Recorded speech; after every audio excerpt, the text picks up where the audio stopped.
नमस्कार दोस्तों भारतीय सेना की फायर पावर में एक बड़ा इजाफा होने वाला है। डिफेंस मिनिस्ट्री ने आखिरकार ए टैग्स की खरीद के लिए 6,900 करोड़ का कॉन्ट्रैक्ट साइन कर लिया है और ये कोई मामूली डील नहीं है, क्योंकि 307 एडवांस आर्टिलरी गन की खरीद से भारतीय सेना की 15 रेजिमेंट्स को मॉडर्नाइज किया जाएगा। ATAGS यानी कि एडवांस टोर्ड आर्टिलरी गन सिस्टम, जिसकी डेवलपमेंट स्टोरी काफी यूनिक है और ये पूरी तरह से इंडिजीनियस सिस्टम है, जिसके 95% से ज्यादा कंपोनेंट्स भारत में ही मैन्युफैक्चर किए जाते हैं। इसके क्रिटिकल सब सिस्टम्स जैसे कि बैरल, मजल ब्रेक, ब्रीच मैकेनिज्म, फायरिंग और रिकॉइल सिस्टम सभी लोकली डेवलप किए गए हैं। भारतीय सेना के इस 307 ए टैग्स के ऑर्डर को पूरा करने के लिए मैन्युफैक्चरिंग रिस्पॉन्सिबिलिटी का डिस्ट्रीब्यूशन कुछ इस तरह से किया गया है, जिसमें भारत फॉर्ज लिमिटेड 60% गन बनाएगी, जबकि Tata advance system 40% production handle करेगी।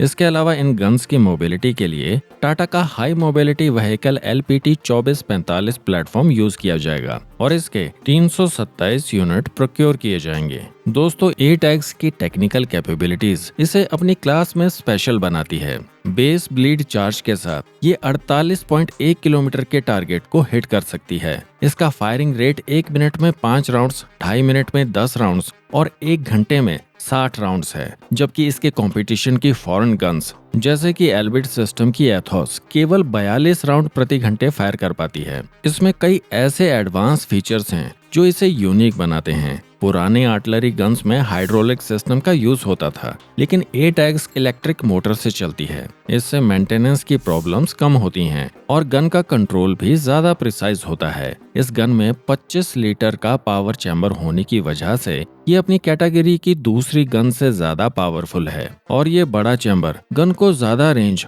और ज्यादा इम्पैक्ट पावर देता है। ए टैग्स को एक स्मार्ट कंप्यूटर यानी कि आर्टिलरी शक्ति सिस्टम से कनेक्ट किया गया है। ये सिस्टम गन को ऑटोमेटिकली एम करने में हेल्प करता है। इवन मल्टीपल गन्स को सिंक्रोनाइज में फायर करने की कैपेबिलिटी भी देता है और प्रिसीजन टारगेटिंग में भी मदद करता है। इस गन की एक और खास बात यह है कि ये सभी टाइप के 155 mm वाले एम्यूनिशन फायर कर सकती है। इसका मतलब है कि अलग अलग मिशंस के लिए अलग अलग गन्स की जरूरत नहीं पड़ेगी। एक ही गन से डिफरेंट टाइप के एम्यूनिशन यूज किए जा सकते हैं, जो कि इसे बैटलफील्ड में बेहद वर्सेटाइल बनाता है। इसके विंटर ट्रायल्स और डेजर्ट ट्रायल्स 2020 से 2021 के बीच सक्सेसफुली कंप्लीट कर लिए गए हैं, लेकिन डेवलपमेंट स्टेजेस में इसे सिग्निफिकेंट चैलेंजेस का सामना करना पड़ा था। दरअसल 2020 में इसके इंटरनल वैलिडेशन ट्रायल्स के दौरान एक बैरल ब्रस्ट इंसिडेंट हुआ था, जिसकी इन्वेस्टिगेशन से रिवील हुआ कि ये ऑर्डिनेंस फैक्ट्री से आई फॉल्टी एम्यूनिशन का इश्यू था, न कि गन का engineering defect.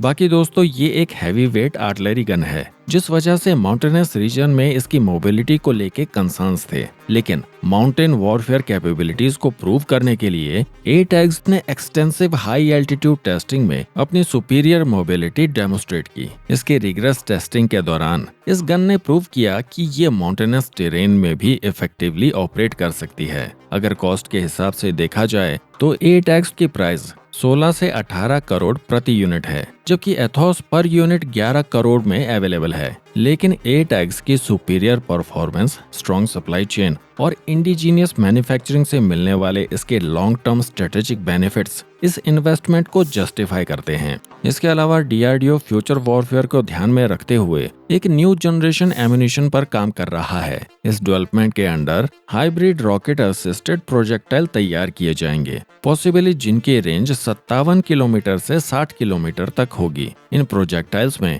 Electronic time fuse और हाई एक्सप्लोसिव वॉरहेड होंगे, जो हार्ड टारगेट जैसे कि बंकर्स और फोर्टिफाइड पोजीशंस को डिस्ट्रॉय करने में कैपेबल होंगे। दोस्तों, अगर आप डिफेंस टेक्नोलॉजी, स्ट्रेटेजिक अफेयर्स और स्पेस टेक्नोलॉजी से जुड़ी वीडियोस को देखना पसंद करते हैं तो द क्रॉनिकल पोस्ट चैनल को सब्सक्राइब करना ना भूलें। हम जल्द ही मिलेंगे एक नई वीडियो के साथ। टिल देन, टेक केयर, जय हिंद।